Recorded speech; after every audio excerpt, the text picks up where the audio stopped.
পতিতালয় এমন একটি শব্দ যার সঙ্গে জড়িয়ে আছে লজ্জা, ভয় আর নীরবতা। বাংলাদেশে বর্তমানে এক বা দুইটি নয়, দেশের বিভিন্ন অঞ্চলে ছড়িয়ে আছে একাধিক চালু পতিতালয়। এই ভিডিওতে আমরা দেখাবো বাংলাদেশের বর্তমানে চালু থাকা সবচেয়ে বড় 5টি যৌনপল্লীর বর্তমান অবস্থা, সেখানে বসবাস করা মানুষগুলোর জীবন এবং ইতিহাস। বাংলাদেশের যৌনপল্লীর কথাটা শুনলেই দৌলতদিয়া যৌনপল্লীর কথা অনেকের মাথায় আসে। তবে শুধু দৌলতদিয়া নয়, দেশের বিভিন্ন এলাকায় আরও অনেক পুরনো এবং বর্তমানে সক্রিয় যৌনপল্লী রয়েছে, যেগুলোকে অনেকেই নিষিদ্ধ পল্লী হিসেবে চেনে। কিন্তু এই নিষিদ্ধতার আড়ালে লুকিয়ে আছে হাজারো মানুষের জীবন, সংগ্রাম আর অজানা গল্প। দেশের বিভিন্ন স্থানে ছড়িয়ে থাকা এই যৌনপল্লীগুলো শুধু একটি পেশার জায়গা নয়, বরং একটি জটিল সামাজিক বাস্তবতার প্রতিচ্ছবি, যেখানে প্রতিদিন বেঁচে থাকার জন্য লড়াই করে অসংখ্য নারী।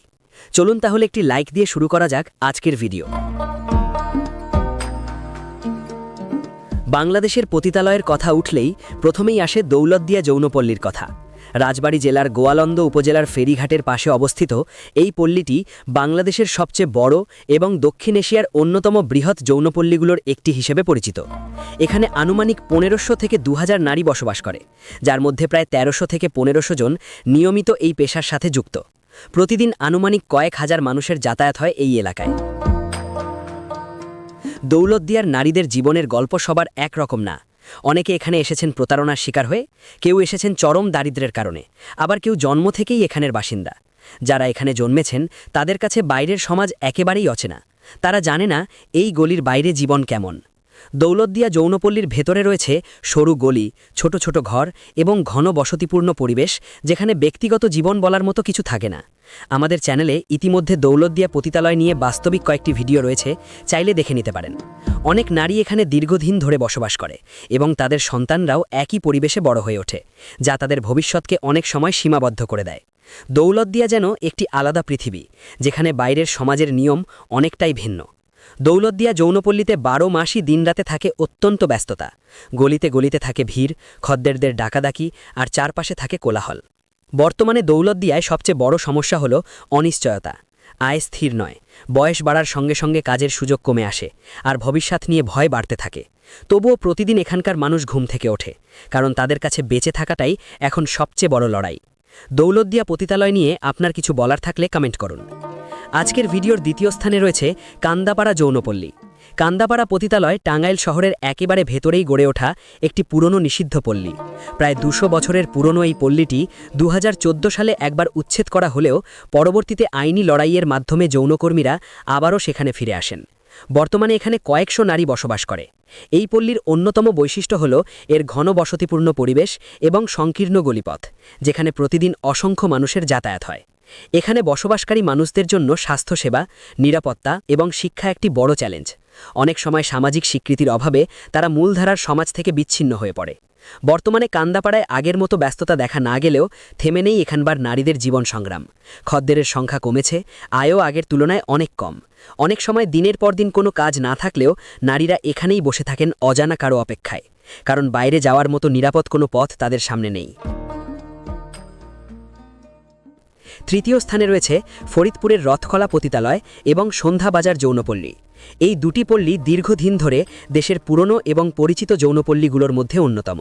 এখানে কিছু ক্ষেত্রে প্রজন্ম ধরে এই পেশায় যুক্ত থাকার ঘটনাও দেখা যায়। এই এলাকাগুলোতে জীবনযাত্রা অনেকটাই সীমাবদ্ধ একটি নির্দিষ্ট গণ্ডির মধ্যে। সামাজিক গ্রহণযোগ্যতা কম থাকায় এখানকার মানুষজন অনেক সময় তাদের পরিচয় লুকিয়ে রাখতে বাধ্য হয়। শিক্ষা এবং বিকল্প কর্মসংস্থানের সুযোগ কম থাকায় অনেকেই এই পেশা থেকে বের হতে পারে না। প্রতিদিন শত শত নারী এখানে তাদের জীবনযুদ্ধ চালিয়ে যাচ্ছে, যা বাইরে থেকে দেখা মানুষের কাছে অনেকটাই অজানা থেকে যায়। এই পতিতালয়গুলোর পেছনে রয়েছে নানা ধরনের কারণ: দারিদ্র্য, পারিবারিক ভাঙন, প্রতারণা, এমনকি অনেক ক্ষেত্রে মানব পাচারের মতো ঘটনাও রয়েছে। অনেক নারী ইচ্ছার বিরুদ্ধে এই জীবনে প্রবেশ করে, আবার অনেকেই বাধ্য হয়ে টিকে থাকার জন্য এই পথ বেছে নেয়। বাইরে থেকে যেটা শুধুই একটি নিষিদ্ধ এলাকা মনে হয়, ভেতরে সেটাই একটি সম্পূর্ণ আলাদা সমাজ, নিজস্ব নিয়ম, সম্পর্ক এবং সংগ্রামের গল্প নিয়ে। আজকের ভিডিওতে আমরা যতগুলো পতিতালয় নিয়ে কথা বলেছি, প্রত্যেকটার বিস্তারিত ভিডিও আমাদের চ্যানেলে রয়েছে। বাস্তবতা জানতে দেখে নিতে পারেন সেগুলো। আজকের ভিডিওর চতুর্থ স্থানে রয়েছে গাঙ্গিনাপাড়া যৌনপল্লী, যা ময়মনসিংহ শহরের একটি পরিচিত এলাকা।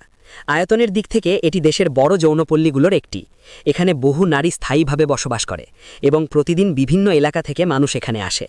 এই পল্লীর একটি গুরুত্বপূর্ণ দিক হল এখানে বসবাসকারী অনেক নারী এবং তাদের পরিবার সামাজিকভাবে অবহেলিত অবস্থায় জীবনযাপন করে। তাদের সন্তানদের জন্য শিক্ষা এবং স্বাভাবিক জীবনে ফিরে আসা অনেক সময় কঠিন হয়ে ওঠে। সমাজের দৃষ্টিভঙ্গি এবং সুযোগের অভাব তাদের ভবিষ্যৎকে অনিশ্চিত করে তোলে। আপনি কি মনে করেন এদের জন্য আলাদা পুনর্বাসন ব্যবস্থা থাকা উচিত? কমেন্টে মতামত দিন। সবশেষে রয়েছে বাণীশান্তা যৌনপল্লী। এটি খুলনা বিভাগের দাকপ উপজেলার পশুর নদীর তীরবর্তী এলাকায় অবস্থিত। মোংলা সমুদ্রবন্দর সংলগ্ন পশুর নদীর অপর পারে অবস্থিত এই পল্লীতে আনুমানিক 400 থেকে 500 নারী বসবাস করে। ধারণা করা হয় মোংলা বন্দর প্রতিষ্ঠার সময় থেকেই এই পল্লীর বিকাশ শুরু হয়, যা বর্তমানে কয়েক দশক পুরনো একটি যৌনপল্লী হিসেবে পরিচিত। নৌপথে যাতায়াত নির্ভর হওয়ায় এটি অন্যান্য পল্লীর তুলনায় আলাদা বৈশিষ্ট্য বহন করে। নদীর পাশে অবস্থানের কারণে এখানে প্রাকৃতিক ঝুঁকি, বিচ্ছিন্নতা এবং সীমিত সুযোগ সব মিলিয়ে জীবন আরও চ্যালেঞ্জিং হয়ে ওঠে। অনেক সময় ঝড়, জলোচ্ছ্বাস বা নদীর পরিবর্তনের প্রভাবও এখানকার মানুষের জীবনে পড়ে।